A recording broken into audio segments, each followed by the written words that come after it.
Hello, the internet, and welcome back to another episode of the Ideas About God podcast. I am one of your hosts. My name is Josh. And my name is Fabian, and we are so glad that you are here. Ideas About God and Other Things is a podcast where we talk about pop culture, life, and other things with the hope of making ideas about God interesting and helpful, fun, meaningful, whatever. And so really quick before we continue, please hit the plus button on Apple Podcasts or subscribe on Spotify. Leave us a review as well so other people can find this podcast. If you find it enjoyable, maybe others would as well. So thank you for doing that. Now that we got the housekeeping out of the way. So you've been really wanting for me to watch Everything, Everywhere, All at Once. Yes. And we did. And we just did. We just did like 30 minutes ago. We watched the movie and then set up lights and put on and put up the microphones. Yeah, put all this stuff up. So we're processing in real time. Yes. So really quick, we want to just name that there's going to be heavy spoilers in this because we have to talk about the ending to really unpack some of the existential and God talk in the movie. So if you haven't seen it yet, go ahead and hit pause on this and go watch it. You can get a free 7-day trial of Showtime, which is where it's at through Amazon. So it'll be free. So go watch it. Yep. So that's the spoilers out of the way. Okay, Josh, how do you want to talk about this? Okay. How do you want to tackle it? Before we actually watched the film, before we actually watched Everything Everywhere All at Once, I showed you a music video. Yes. And would you care to tell the folks at home what music video we watched and we found so much joy in? So he had me watch this music video of the song Turn Down for What, which is now like a decade old, right? I think so. DJ Snake and Lil Jon. Yes. It's a banger. Which, it was a banger. Like it you hadn't seen the music video before? No, but I'd never seen the music video before. And apparently the directors that directed Everything Everywhere All at Once directed this music video. And so he just wanted me to get a little teaser preview of it. And what'd you think? I felt some things. There was a little bit of weirdness because it's not your typical music video. But basically, it starts with this man dancing, hip thrusting. A lot of hip thrusts. A lot of hip thrusts. And he hip thrusts through the ceiling, through the roof. He's on top of a building and goes into some woman's apartment. He enters the room crotch first through the ceiling. And then he's just hip thrusting in her apartment, and she starts throwing things at him, and he hip thrusts and breaks them. Eventually, she gets in on it, and they're both hip thrusting, and they hip thrust through. A lot of dancing. She hip thrusts through his face, and they go into the apartment below them, and then eventually it goes to another apartment, and it just has all these people in this party, and they're all dancing, and then at the end of it, once the song turns down, they're all like sleeping, and so it's beautiful. It's hilarious. It's like, I think it really kind of helps define the style. Okay, so the two directors and writers of Everything Everywhere All at Once, the Daniels, they got their start in music videos. This was like this was the big one that really like took off and kind of helped make a name for themselves. I think it really kind of helps set up like their style, and kind of the things that they are interested in. They like on the one hand is like this sense of like if you watch this music video and you compare it to like a music video in the same genre, like so something about like I don't know, Calvin Harris or like something like that, like in a Calvin Harris music video or a VT or something like that, you're gonna see like all these models and everyone's super sexy and like abs and big boobs and like all that stuff, right? Yeah. That's what we kind of expect. But this music starts off with like an average looking man, an Asian man, like which we don't see a lot of Asian representation in film and in music videos. And he's one of the directors, correct? I believe so. I could be wrong on that. I could be wrong on that. So don't hold me to that, internet. So here we see a man and like who's like I don't know if you call him a protagonist, but like as like a main character who like is seen as like he brings like this sexual energy. A lot of times, if you do see like Asian men represented in films, like they're just neutered. Like you see an Asian guy, and you're like, oh, he doesn't fuck. Yeah, like this guy. This guy fucks. Yeah. Like he fucks through walls. Like he. He's hip thrusting it's incredible. So, but I think it kind of like helps like give like this feeling of like there is like this music video, like so as they crash through these walls, like the party gets larger and larger. Yeah. Like there are more and more people involved, even to the point where like a cop comes. Yeah. And then the cop you think is going to shut it down, and then he doesn't. He jumps in. Like this party started by a man's aggressively violent penis. Like is this weird all-inclusive thing where just like everyday people just living their lives jump in on it and celebrate this weird moment. And maybe it's a music video. That's stupid. And maybe I'm reading too much into it. But like at the same time, these I think are the same themes that like get picked up on in Everything Everywhere All at Once. But also you could read that and maybe the directors would be like, yeah, it's just a stupid music video. Quit. And I'm like, they had no meaning behind it. But we just also, thought this would be funny. Yeah. Which it is, but also it's like, I don't know. I think there's like, you see, like you start to notice like, oh, like I see you doing that. Like, I see, like that's the thing. It's going to pop up later. So we start off with that. Music video. But the first word that I had, no, it's okay. The first word that I thought about was hyperbole, taken to the extreme. It's like turn down for what? I'm not going to turn down even if I were to crash through a lady's apartment and completely ruin her apartment, and I'm just going to keep going. And so it's like and also I think what maybe gets carried into the movie is taking this idea of, turn down for what? I'm just going to keep partying, and putting it in a normal, everyday context. That's kind of what you're saying. So merging the song lyrics with mundane things. Yeah. I think that's something that pops up in the movie. Yeah, no, I think so.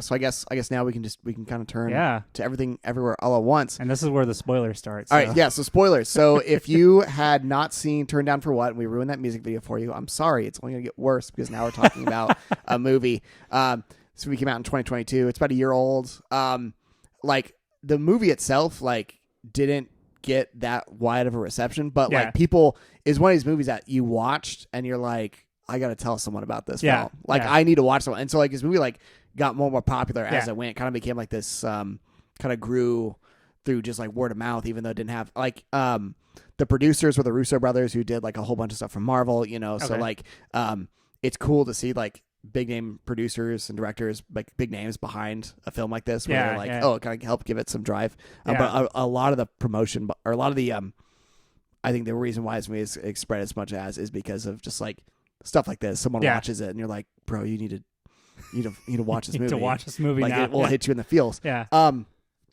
So I guess where should we start? Do you want to just do plot outline? Yeah. Plot outline. Yeah, we could do a little plot outline. Okay. So you want to tackle that? Yeah. So all right. So quick rundown of the plot is the movie is about this woman named Evelyn. She owns a laundromat with her husband Waymond. So she owns this thing. They're facing foreclosure by the IRS. Waymond is like unhappy in the marriage. Like this marriage is deeply unsatisfying him, and he's carrying around like these divorce papers with the hope that even just like starting the conversation would be enough to like maybe bring them back together. It's really sad. And their daughter, she's Evelyn is estranged from her daughter, Joy, and her daughter is lesbian and has a girlfriend, and they have a grandpa who lives with them, and like the whole thing kind of comes to like this moment where she goes to like introduce Joy's girlfriend Becky to the grandfather, and she is like the girl Joy. She's trying to like her Chinese isn't as good as it used to be, and so she's like struggling with the word, like what's the word for girlfriend. And then the mom Evelyn jumps in and she's like, oh, Becky is just a good friend, and like completely like undercuts her daughter, and her daughter's like that, and it's like, oh, what? That's awful. And then they go to this meeting with the IRS, and on their way to the IRS, this is where the film gets really weird. This is where it goes from being a normal film about this family and processing things to really weird. Yeah, so it gets really bizarre. This is where, so she's in the elevator, and all of a sudden, like, her husband Waymond. And the first time I saw this, I thought his name was Raymond. It is not. Yeah. It is Waymond. He like stops, looks up, or he like pauses, looks down, takes his glasses off. He's wearing glasses the whole time. Puts them in his pocket, whips out a umbrella. Yeah, and then like puts it over her head so that way the security camera in the elevator can't see. And he's like, "Listen, this is gonna sound really weird, but I need you to, as soon as you get out of here, like to go left instead of going right. You know, like you need to go to the thing." And she's like, "What are you talking about?"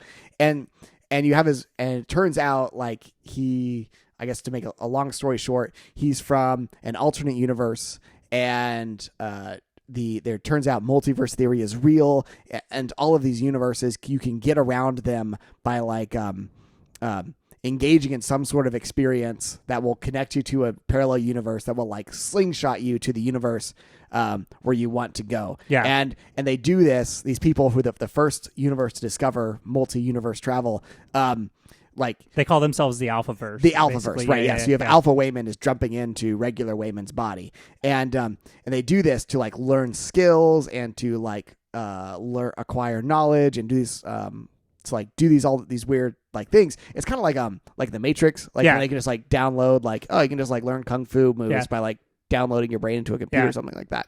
It's kind of like that. But like in process of doing so, you see all these other lives that you could have had. Like you see like the life where Evelyn didn't immigrate to the United States from where she's from. She stays there and she becomes like a famous movie actress and learns kung fu. And and that's how she like in the film she has to learn kung fu. And actually it's the main actor is Michelle Yeoh, and she is she got her start in at least a lot of American audiences in Crouching Tiger, Hidden Dragon. Oh, yeah. Yeah, so she's a great martial artist who's also in this movie just kicking ass as an actor. Like, whoo, she brings it. She's amazing. And so that's how she learns Kung Fu. Now she's like fighting with Kung Fu because she learned it from like her alternate universe self. Yeah. And then the movie starts like jumping around, and then you realize there's this evil force called Jobu Tupaki. Yeah. And Jobu Tupaki, which is fun to say. And Jobu Tupaki is like this agent of chaos. They are like they've seen everything there is to see. They've seen all of the universes and experienced all of it, and they're like, it's all meaningless. Yeah, like nothing means anything, and so they create the everything bagel of everything, which I think is silly. It's like a silly joke, but also at the same time, it's like it embodies like it's like it's nothingness. It's like it's. For lack of better words, like nihilism. Yeah. It's like all your lost dreams that didn't come to fruition. Yeah. That you tried to live a life of meaning or purpose, and it's where you toss the things that didn't end up happening. So it's all the darkness of your life, basically. Yeah. And she creates this, and she just wants Evelyn to see it. And then it turns out that they as the movie goes along, there's more most of the film is really just them running around the IRS building, being chased by people whose brains have been taken over by. Yeah, the location doesn't really change much. Actually, that's something that's interesting. Is like it's all the IRS building. It's like all in the IRS building. Yeah, which is kind of cool. Which is like another layer that I haven't even thought about until just this moment. Yeah, it's like the movie doesn't like you think like this movie like it's this grand scope, and it's like no, it all just takes place in this one building. Yeah, like it does, but we could that does go to other places. Yeah. So it turns out that Jobu Tupaki is Joy from the Alpha universe. Yeah. And Joy was this incredibly talented person who was really, really good at like skipping around the different multiverses, and did that so much that and Evelyn, Alphaverse Evelyn, was pushed her too hard. Yeah. And when she pushed her too hard, like her brain broke, and she now experiences all of the universes all at once. So she's experiencing everything everywhere all at once, and then she's just like, everything's meaningless. Yeah, like nothing means anything. And because some of the universes, and this is where it gets comical. Some of the universes are like if Earth wasn't viable for life. Yeah. And so there's parts in the movie where Evelyn and Joy are just these rocks. two rocks that are just communicating with each other. Yeah. It's so silly. Like there's a universe where they show you like apes fighting, and one of these apes has these long hot dog hands, like fingers made of like floppy hot dogs, and the floppy hot dog hand ape beats the other ape to death, and then it's like they cut the scene out of like 2001: A Space Odyssey, and now you have this monkey with these ridiculous hot dog fingers like screaming, and then it fast forwards, and then you see Evelyn. And she's actually in a relationship with the IRS agent with these long hot dog fingers. Yeah. And you're like, what the F is happening? Like, I don't understand any of this. And then, you find out Joe Butabaki is Joy. And then Evelyn is like, I need to rescue my daughter. Yeah. Like, she's like, and so she goes and she's like, well, I'm just going to have to learn to become like her. So I'm going to learn to multiverse jump like she does. And so she does, and so that you experience all these things. And then of course at the same time there's all these like incredible fight scenes that are bizarre and comical. And basically the best way I described it when we finally finished it was, it's like a kung fu movie. It meets like Inception. Mm-hmm. But instead of dreams, it's multiverses. It's like a kung fu movie meets a quantum physics professor meets some, existentialist philosopher, and you get this. They all did mushrooms. Yes. And you get this conglomeration. Of a feel good movie with really deep themes and a bunch of silliness in between and random kung fu fights. Yeah. So you get to so there's always like, the choreography for the film is incredible. The fight choreography, and the climax of the film is, Joy has time trumped, like has learned all these different skills, and she's trying to rescue her daughter, and her daughter is jumping it, and she's like, the daughter is like, I just want you to experience this with me. Yeah. She's like, I've seen it all. And I just want someone else to know how I feel, to feel this way with me. Yeah. And Evelyn is like trying to pull her back from like jumping into the everything bagel, and or trying to stop her. And she's been fighting so many people. And then at this point, like her husband Waymond up to this point has always been kind of seen as like he's comes across as naive. He comes across as like weak, simple, weak. Yeah. He's always putting googly eyes on things. He's like super chatty with all the customers. Like he does not come across, and this is especially in comparison to like his Alphaverse version. The Alphaverse is a badass. Shows up and he's like using a Alphaverse is alpha male. Yeah, and he's got like and he's got this he's using a fanny pack, like nunchucks, and just beating the hell out of people, and it's incredible. And then in comparison, you have our universe, or I guess whatever, the regular Waymond is like a weenie by comparison. Yeah.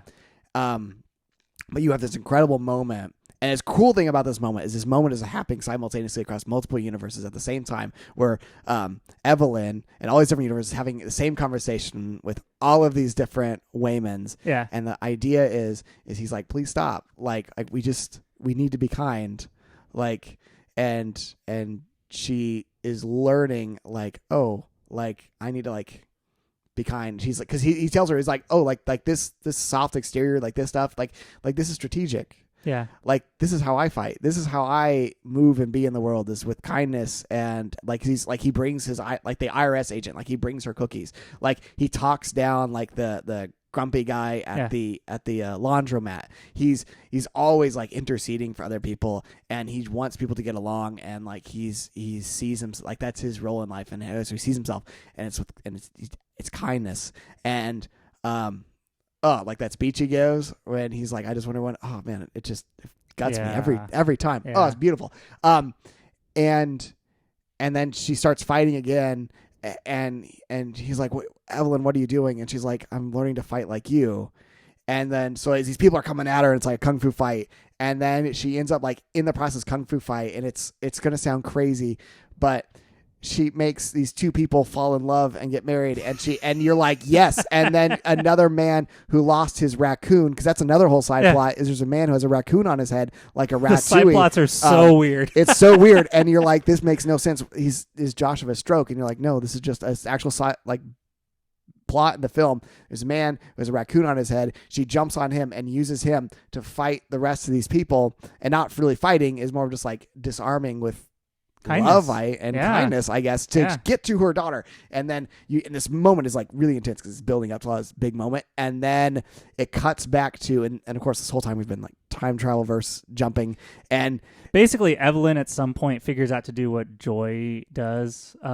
She figures out how to connect to all the infinite universes that exist, and so she ends up being able to tap into all of that at some point. Like we were talking about, she's able to have all these powers. She's basically able to become like a combination of all the powers. And then she gets there and they're at the donut, and which is like a big black hole. Which is a black hole. Basically like it looks like a black hole, but it also looks like an everything bagel.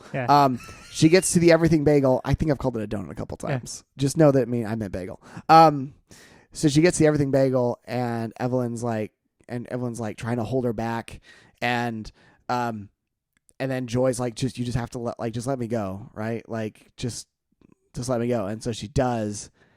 But also like there's this moment that like in the process of letting go, like she realizes like I actually like it's not just enough. I need to actually go after it. Like I need to actually to go into the nothingness with you, and in a sense, and she does, right? You have this like I've never like you have two rocks falling off of a cliff, and you're like, oh, that's what that symbolizes, right? She's going after, and you have this profound moment where she's like, yes, none of this matters, but you get a few moments of clarity where sometimes this stuff makes sense, and those few moments are worth it, and you're like, and then it's so good, and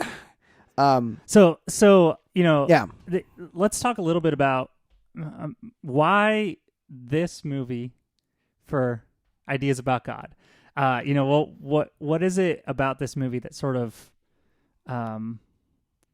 what's the existential meaning behind it? I guess if you don't mind, sure. I'll share because this is my first viewing of it. So for me, there was a few different things. One, at the very beginning, Evelyn is sort of this perfectionist. She wants to make sure that everything's tidy, everything's neat, everything's figured out, but she also has all these dreams that she didn't pursue. That's one of the plot lines of the movie. And so I resonate with that personally because what she starts to feel is this sense that my life isn't what I had hoped it was. Like, my life didn't turn out how these various versions of it that I had dreamed could be. And so she sort of feels this disappointment. And in the midst of, all the weird stuff of the movie, what she ends up learning from Joy is that, yes, that's every single version of it. Like every version of it is going to end with disappointment because, kind of to bring in sort of the existentialist theme is like, we're all going to die. Like at the end of the day, everything that we do, our careers, our loved ones, these, friendships that we have, the experiences that we have is, they're all great and we strive and chase and have this life that we want to live. But at the end of the day, we all die, right? Like everybody dies. And so Evelyn comes to that point of realizing the meaninglessness of it all. And she has this moment where she snaps and she's like smashing the windows in her laundromat because she's about to get arrested. Because it doesn't matter. Because it doesn't matter. And that's where that whole Raymond moment happens. And then Raymond's and also part of it too is like throughout it, Evelyn realizes rules are just made up. Like there's a part where a cop says to her, "Hey, you're not supposed, or you can't be here," and she says, "Oh, I can be here because I am here." Like, I'm right here. Yeah. So I'm not supposed to be here is what you meant to say. And so what she's sort of insinuating or touching upon is we have all these rules for life. Like, this is what we're supposed to do. This is what we're supposed to be. And Joy's gotten to the point where she realizes none of that matters. Yeah. But then you bring in Wayman, yeah. and he comes and says, or, Evelyn is like the combination of the two, basically. But like Wayman's like, no, I make meaning of everything because everything can have meaning. And so you come to the point where you realize, like, underneath it all, yes, nothing matters. Yeah. Because at the end of the day, it's all vapor. Yeah. So the only thing that does matter is the love that we experience and the joy that we experience and the meaning that we make with the people that we care about. And so that was my sort of summary of what I got, and the reason I teared up at one point. Yeah. What point was it for you? It was the point where Evelyn's talking to Joy in the parking lot, and she's like, yes, I don't like that you got a tattoo. Yes, I'm uncomfortable with the fact that you're gay. Yes, like this and that. Yes, you're gaining weight. And yet, I still love you and want to be in this moment with you. And you're just like, all these shoulds of life. This is how life should be. This is how we're supposed to be. This is what good and right means. Yes, none of those came out how we expected them to. Yeah. And yet, you're my daughter, and I love you. And I was like, yes. Yeah. So that was kind of my, I don't know. That's where it hit me, Yeah. And I think I'm grateful that we watched it, because it has all these weird things, hot dog fingers, like two rocks talking to each other, one with googly eyes, like, things that you can't make sense of. But when you get to the core of it, it's trying to make this really profound point that life is what we make of it. Yeah. And what we make of it isn't the end all be all. Like, we shouldn't say, well, this is what life is supposed to be, and then be disappointed when it isn't that, because we made that up in the first place. Yeah. Right? Yeah. So we just make another one and say, well, that is good then. Yeah. Well, maybe like this thing isn't good. Or this good thing that we wanted didn't pan out. Right. So we just make meaning of what it is. And then you just keep doing that your entire life, right? Yeah. So that's kind of... yeah. Well, all right. Second watching for you. This is so I watched this once with my wife, and then I was just like blown away by it, and I was like, well, I need to watch this with other people, and I've been shouting at everyone to go watch it. And so you're now part of the growing fandom of this movie. Yes, like you are the grassroots. I think it's really good. I think it's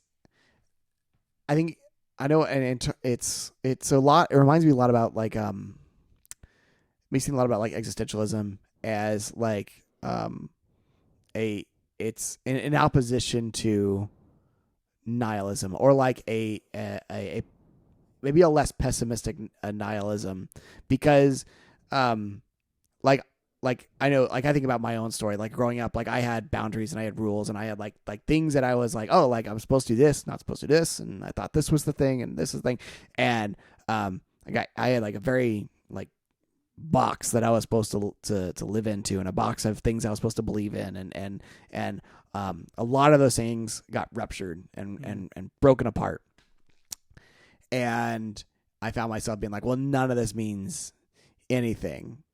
And I come and in that point of like, yeah, nothing matters. You find things that do matter. Like you find things that matter on a level that aren't imposed from like an external place. Like, yeah, nothing, like you find a new stance where you're like, nothing matters. Yeah, but this matters. And that's fine. And someone could come along, like, so like, let's say like, oh, like love matters. And someone could come along and be like, well, that's just like neurons. Like the reason you feel that way when you hold your wife's hand is just, it's like, chemistry, like chemicals in your brain and neurons and synapses firing. And I'm like, yeah, but it gives me meaning. Yeah. And it makes my life beautiful, and it makes it good. Like the feeling I feel when I'm like Christmas morning surrounded by, family who I love and care about dearly, seeing my nieces and nephews crawling all over the floor. That feeling, you could be like, oh, that's just like comes from, like whatever. You could chalk that up to all sorts of like stuff in my brain, but like doesn't change the fact that I find that moment profoundly beautiful and important, and like something to hold on to. Like that to me is like this existentialism on the other side of like meaninglessness. Like we have so there's this like so in the Enlightenment, during the Enlightenment time, we had all these philosophers trying to figure out like can we create or understand reality from like can we just understand reality? And so you had all these like thinkers trying to like figure out what is anything, and they try this effort, like that's where we have like Descartes, think therefore I am, right? And trying to like basically try to understand the world from some starting principle, and largely the effort failed. And you had this like realize like, oh, life is really complicated, and that's where Nietzsche comes along, and he's like, God is dead. And he wasn't like saying like God is dead in the sense of like what we like when I grew up evangelicals, like Nietzsche was like an atheist, and it's like, oh, it's more complicated than that. Really what he was saying was that like the guiding principles that we thought governed our world, we've deconstructed them and they don't longer function. We thought the world was governed by religion. We thought politics was a decent way to run our affairs. We thought we were special in the universe. It turns out we're just the latest results in a long line of evolutionary history that got us here. Like the universe is 14 billion years old, and we're just a tiny sliver of that. The things we thought mattered have been blown apart from underneath us, and what are we going to do with that? How do we live our lives? And that's where you get like the existentialist movement kind of like rises out of that, of asking those questions of how do we make meaning? And there is a lot of like, well, everything's meaningless, right? Yeah. But I think there's a turn that we see, and this is where, oh God, I'm going to sound like a fucking youth pastor. So in the book of Ecclesiastes, like there's the constant refrain is everything is meaningless, everything is meaningless. And so the end result is like, love God, love your family, do your best, right? Just like eat, drink, and be merry. I mean, if you read Ecclesiastes 3, it's very much like, so enjoy, the drink that you have in front of you, and the food that you have in front of you, and the company that you have in front of you, and be merry, because at the end of the day, it's all vapor anyways. Well, I think even on a deeper level, these, right, it's one thing to kind of read that from like on one way of looking at that is like in a standoffish sense and be like, nothing's meaningless, so might as well just have a good time because it's all fucked in the end, right? Right? Exactly. However, so there's this idea in numbers that if you have a number line and it goes on forever, right? That's infinity, right? It goes on forever, right? But if you like, put 2 points on a number line and say between these 2 points, right? That's a bounded moment, right? That's a bounded section. So like between like 1 and 2, that's bounded. However, there's this idea of something being transfinite, where within from 1 to 2, you have 0.00001, 0.0000001, 1.0000002, right? You have infinity within this bounded section. Yeah. Right? So, yes, you might be alive for only a small section of time. Yes, this relationship that you're in might only last you for so long. When you have your kids, they are only going to be babies for this long. They're only going to be so cute for so long before they become teenagers and they smell bad, right? Those moments are short, but inside those moments, inside these bounded moments of time is infinity. Is the eternal, right? That's where, and what do you call that thing? Okay, God? you're what do you call that thing? The divine or whatever. Like meaning does not need infinity in either direction, I think is what the existentialists are saying. Never ending. We've assumed that infinity was a never ending thing rather than sort of the way you and it kind of relates to sort of, maybe a few themes that we've talked about of God being imminent rather than God being far off. Like God is in some other place that's eternal, but all of this is, all of this will perish kind of thing. It relates to that. It also relates to, if you want to bring in another Bible theme, again, sounding like youth pastors here. But, I am a pastor, so I guess I do this all the time. I dropped that seminary. So the kingdom of God thing, it's like it's here and not yet is sort of the idea that we talked about in seminary. And the way I've interpreted all of that in the past, taking the Ecclesiastes idea, some of the existentialism, is that to be present is to experience eternity.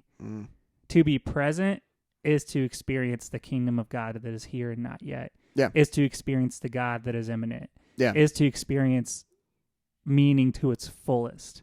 Is to be in the moment that you're in. Is that kind of what you're getting at? Yeah, totally. Because like, it's like saying like, so to go back to that Ecclesiastes saying, eat and drink for, because we're dying, right? Like, it's one thing to be like, no, but like, if you lean into it, like if you zoom in to that eat, drink, that point, that zoom in on that section that's from 1 to 2, you zoom in on that, boom, next thing you know, you're like, oh no, like this is it. Like this is enough. Like this is good. This is where the juice is like meaningful. I think that, so when you come to that section, one person can read that, well, you drink American tomorrow we die, like, and the other person is like, yeah, because that's what the life is. I don't know. And I think that's what some of the themes that this movie is talking about is it's not denying the fact that sometimes life sucks. It's not denying the fact that hard things are going to happen. It's not denying like that death will eventually come for us all. It's not denying any of those things. It's Evelyn being like, none of this matters. But I'm still choosing to be here, like outside with my daughter in a parking lot. Like, like, and goddamn, so and good. It's so good. And what I like about the actual, so we have this multiverse, so all of these universes, potentials of this story and these characters and the life they lived. The actual one is the worst one. According to Alpha Waymond, he says at one point, this is the one where you failed at everything you tried. And she ends up owning a laundromat that barely makes ends meet. It's about to be foreclosed, so it barely makes ends meet. They live on top of the laundromat, and, nothing has gone right in her life. Right. And yet that's the universe that we're in. And so, for me, what it reminded me of is that, yes, there could have been these small little choices that I made that were different, that led me on a different path. And my life may very well have been this other version that I imagined. And I think this a lot less than I used to. This has been something that I've, wrestled with for a long time. It reminds me that regardless of how it could have been, this is what it is. And then to bring in sort of what you're talking about of the eternal, the moments that are full of meaning, I will experience the most of life if I'm fully present to it. Right. So I could very well have been in another place. Like one of the questions I've always asked myself is if I stuck with, the route of going to med school and all that. When I first went to college, that was my sort of hoped career path, and I chose not to. I very well could be some surgeon on the West Coast, making a lot of money, making a lot of money, having a nice home, living by the beach. But I could be miserable. Because it's not those things that we say makes life good that make life good. It's how we experience those things. And that's what Waymond is trying to say the whole time. It's like, we work in a laundromat and we're barely making ends meet. But I'm going to put googly eyes on the broken washing machine because it's funny. And I'm going to talk to this weird stranger that comes to her laundromat because he's a human. Yeah. Like, that is crazy when you live your life like that. Yeah. Yeah, it's... Man, yeah. There's this... I think it was Nietzsche who has this story or a parable where he talks about how what if like hell or the afterlife is a demon comes to you and is like, guess what? You get to live your life over again. You don't get to change anything. You just get to like do the whole thing over again, but making all the same choices, and you just get to do that forever. The question is, would you be okay with that? Like, would that like be a sort of hell? And the question like turns you inside and says like, can I come to terms with my life in a meaningful way where like I can come to look at my life and be like, yeah, I've made some mistakes and I've hurt myself and I've hurt people. But also I've had these, like, can you find meaning in it so much that, and I think the idea is like, what if you can look at that demon and be like, that would be nice. Yeah. Like, and be like, yeah, that sounds great. Let's do it again. You know, like, I think that's the existential question, is finding meaning in it, you know, like in the struggle and all. I think it's I don't know, like this movie, like I think it's just one thing about the movie. It's just it has opens you up to all sorts of interesting. Yeah. There's so much there. Like I was like, yeah, I don't know. Yeah, it's beautiful. There's, other movies that I would say that hit me at a level like that. Like I could see us doing a conversation about this with Soul, because it was similar. It was one of those things where it's like,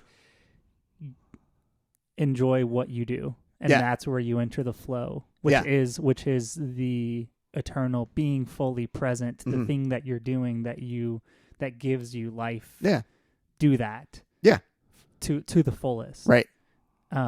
It's beautiful. And so, I mean, I don't know. Do you have any other comments? Do you feel like we've juiced the orange? I hope just, I don't know if that's a saying. It sounds juice the orange. That sounds sexual. Like I'm kind of into it. Yes. No, I just, if you're still listening, you haven't watched the film yet, I need you to stop right now and go watch the movie, because we've just ruined it all for you. And also just like get ready for it. This is a movie that will make you tear up and feel things, and then we'll also have a kung fu fight between two guys who have trophies that look like butt plugs up their butts, and you're gonna be like, and you're in it, like you're like, yep, this is everything checks out, like and that's the sort of movie. It's like this movie like has some really silly, absurd moments, which I think is kind of like part of it, like a little absurdism, but like you're into it, and then next thing you know, you're crying because a rock with googly eyes fell off a cliff. Yeah. And you're like, no lie. Yeah, and you're like this is, I don't know what's happened. Like that's what, to me, like that's why I think movies are so cool. Is because done right, you're giving a group of people with a vision, like the ability to be like, create a world and tell a really fascinating story, go nuts. And then if you get the right team doing that, the right writers and directors, and of course, like, it's a big process to make a movie. You're making magic happen. Yeah. And it's so rad. It's so rad. So go watch this movie. I guess we'll wrap up like we always do with the hype zone. Yeah. Do you have anything that is hyping you up these days? Yeah. If not, we can jump to me. You go first. Okay, if you got yours. So what is hyping me up? I paint miniatures, like I paint little figures, and he's good at it too. I don't know. I'm good at it. like I don't. Well, and I guess I was gonna have another thing. My wife got me a really cool for Christmas, like a little like stand that I can put all my paints on. Yeah, it's so cool. And that is in a hype zone. But the thing that I think that I really want to be like, get hyped about is having hobbies that you don't monetize. Yeah. Like in our culture, there's so much like hustle, like turn your hobbies into a, like, no, just do stuff. And it doesn't even matter if you're good at it. Yeah. Like if you like to make things, and even if like you make them and they're ugly, and you're like, I crochet and I'm a terrible crocheter, but I do it anyway because it brings me joy. Yeah. Like do that thing. like you don't need to try to make it a thing. You don't need to start an Etsy store. You don't even need to be good, right? Like I think capitalism can rob the fun of this whole thing that we're talking about. Capitalism just loves to suck that fun out of it. Yeah, and then it becomes a job, and you're like, I just want to paint little plastic elves in my room, and not, what are you doing? And I think there's like this, as a kid, we're always told to like, if you're gonna do something, you gotta be the best, right? You gotta be the best, and if you're not the best at it, then what are you doing? Yeah, you gotta want to be the best, and sometimes it's just like, no, I'll just do it because it brings me joy. I don't like if I never get I'd like to get better at painting. Like I'm learning new things, I'm getting better at it all the time, but I don't care.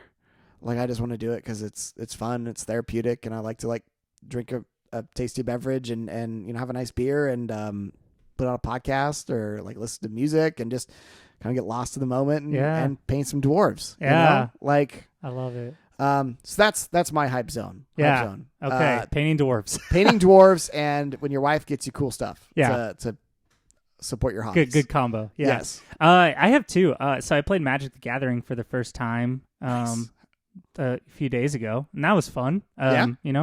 So that was, I feel like it was strategic. It kind of passed me, it was one of those things that was around when I grew up. This is my first time. I'm 30 years old and, played it, but it was fun. But the thing that's been really hyping me up is we've had a couple nice days out, and for Christmas, speaking of Christmas gifts, I got brand new trucks for a skateboard. So I used to ride a smaller, what they call a nickel board, which is smaller, and it's shaped a little different than a skateboard, right? Your traditional skateboard, right? It's a cruiser. Basically, the idea with it is to cruise around streets and stuff. It goes a little bit faster and it's smoother, but it's a little higher up, and so I can't do certain things out on the skate park that I'm trying to build up to. Yeah, and so I got these new trucks, put them on my board.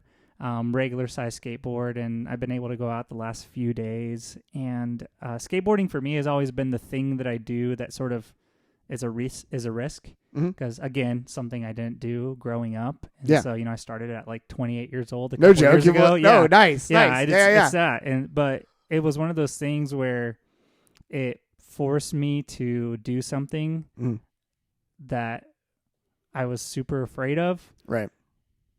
And then was so freeing when I, finally bomb that hill that I'm scared of bombing, or when I do that trick that I've been wanting to do that I'm kind of scared of doing. And skateboarding is one of those things where everything is counterintuitive. Right. You think your fear tells you to lean back when you go down a hill, but that's not the best way to do it. You want to lean forward because physics tells you want to step on the front trucks and press down so that you can be able to, go down and not fall on your behind. Yeah. And so it's just been one of those things that has been super freeing and super fun. And, it's kind of, I get out there and it's meditative, and, I just feel the sense of freeness. And so that's been my thing. It's hyping me up to be able to go out finally after a few days or a few months of being really cold. That's awesome.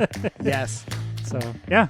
That's it. That's cool. So, that's the hype zone. Yeah, that's the hype zone. All right. Well, again, go watch the movie. Everything, Everywhere, All at Once. You should. It's amazing. Yep. And we'll see you next time. All right. Thank you so much. Thank you so much. Bye. See ya.